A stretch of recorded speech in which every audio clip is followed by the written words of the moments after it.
तो दोस्तों फिर से स्वागत है आप सबके अपने YouTube channel Haryana job alerts के ऊपर। एक बार फिर से आ गए काफ़ी लंबे समय के बाद आपके सामने नई अपडेट्स लेकर। तो भाई सर्दी के अंदर एक और नई नौकरी निकाल दी है हरियाणा सरकार ने आपके लिए, और उसके बाद एक और नौकरी है जो आपको अभी तक नहीं पता है।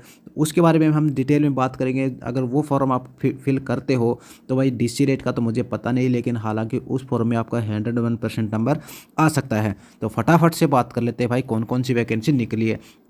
तो सबसे पहले आपको मेन वेबसाइट के ऊपर आ जाना है। इस वेबसाइट के ऊपर आपको आपकी कुछ एक ऐसा इंटरफेस देखने को मिलेगा। मेन पोर्टल के ऊपर आने के बाद आपको जॉब एडवर्टाइजमेंट के ऊपर क्लिक कर लेना है। जैसे इसके ऊपर आप क्लिक करते हो ये डायरेक्टली आपको वैकेंट जॉब के अंदर पोर्टल के अंदर लेके जाएगा, जहां आपको दिखाई देगा कौन कौन सी वैकेंसी अभी प्रेजेंट में निकली हुई है। तो सबसे पहले मैं बात करूंगा तारीख की, क्योंकि तारीख से काफ़ी लोग वंचित रह जाते हैं, उनको पता ही नहीं चलता कौन सी डेट कब गई कब आई। तो इसकी जो स्टार्टिंग डेट है वो 21 जनवरी 2024 से लेकर 27 जनवरी 2024 तक इस फॉर्म को आप अप्लाई कर सकते हैं। यानी पूरे आपके पास 6 से 7 दिन आप इस फॉर्म को अप्लाई कर सकते हैं। लेकिन उससे पहले आपको डिटेल में जान लेना है कौन सी पोस्ट के लिए आपको अप्लाई करना है, कौन सी पोस्ट के आपको अप्लाई नहीं कर लेना है। क्योंकि आप गलत पोस्ट भरोगे तो आपके पास कोई नोटिफिकेशन नहीं आने वाला। मैं फिर से कह रहा हूँ, अगर आप गलत पोस्ट भरते हो, आपके एजुकेशन के हिसाब से नहीं भरते हो, तो आपके पास कोई नोटिफिकेशन नहीं आएगा, फिर उसमें दोस्त सरकार का नहीं आपका है। तो सबसे सबसे पहले पोस्ट आती है अपने पास बेल्डर की। बेल्डर कैंडिडेट 10, इसके साथ मिनिमम जो एजुकेशन रखी गई है वो 10वीं प्लस ITI आपके पास होनी चाहिए। अगर आपके पास ITI नहीं है तो आप इस पोस्ट को अप्लाई मत करना, क्योंकि आपका नंबर नहीं आने वाला। ठीक है। और उसकी जो लोकेशन रहेगी वो यमुनानगर में रहेगी, तो आप अपने हिसाब से अप्लाई कर सकते हो। उसके बाद आता है चौकीदार। अब चौकीदार जो कैंडिडेट 10वीं जिसके पास है, 10वीं +2 की जिसके पास है, जिसके पास ग्रेजुएशन है, पोस्ट ग्रेजुएशन है, ITI है, तो वो इस पोस्ट को अप्लाई ना करे भाई, क्योंकि आपका नंबर नहीं आने वाला है। ये उन्हीं कैंडिडेट को दी जाएगी जो थोड़े एजुकेशन में कमज़ोर है, जिनकी एज ठीक ठाक है, जो चौकीदार का काम कर सकते हैं। आप नौजवान बालक है, यंग बालक, आप अच्छी पोस्ट अप्लाई करें तो आपके लिए बहुत ही बेस्ट रहेगा।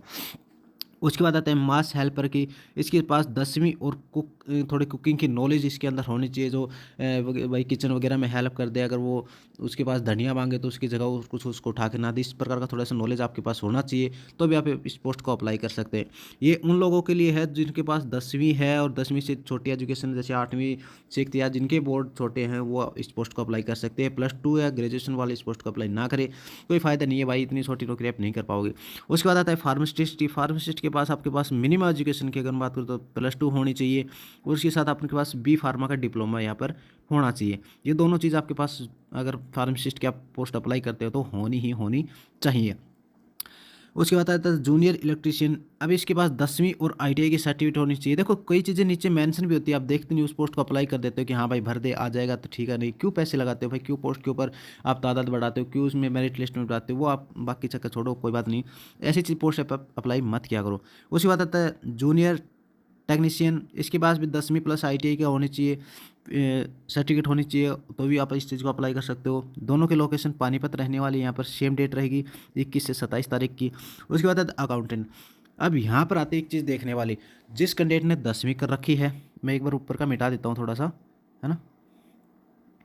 हाँ, अकाउंटेंट जिस कैंडिडेट ने 10वीं कर रखी है और जिस कैंडिडेट ने +2 कर रखी है अकाउंट से, या फिर उसने टैली कर रखी है कंप्यूटर की, जिसको नॉलेज है, वो इस पोस्ट को आप अप्लाई कर सकते हो। बात करें तो कंप्यूटर ऑपरेटर की। कंप्यूटर ऑपरेटर के अंदर आपको 10वीं, साथ में +2 और साथ में आपको 6 मंथ का कंप्यूटर डिप्लोमा आपके पास होना चाहिए। कोई भी मान्यता हो, कोई भी संस्था हो जिसके पास से आपने कंप्यूटर किया हो, मिनिमम 6 मंथ का आपके पास होना चाहिए, तो आप इस चीज़ को अप्लाई कर सकते हो।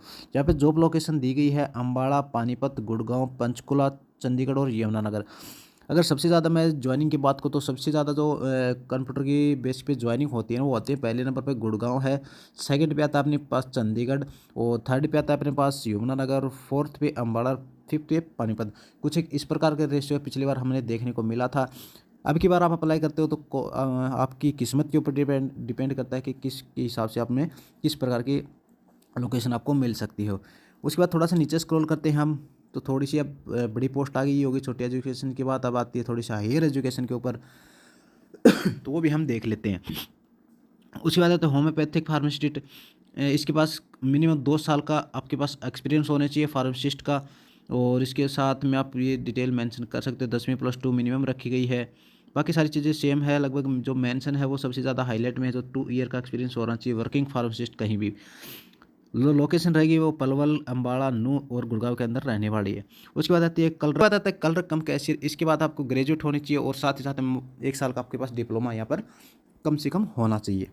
कंडक्टर की देख ली, ड्राइवर की देख ली, लेकिन टिकट चेक कर और ट्रांसपोर्ट की आपने अभी तक पहली वैकेंसी अपने हरियाणा रोजगार के अंदर निकाली गई है, जो कि काफ़ी सारी पोस्ट के साथ आई है अब की बात।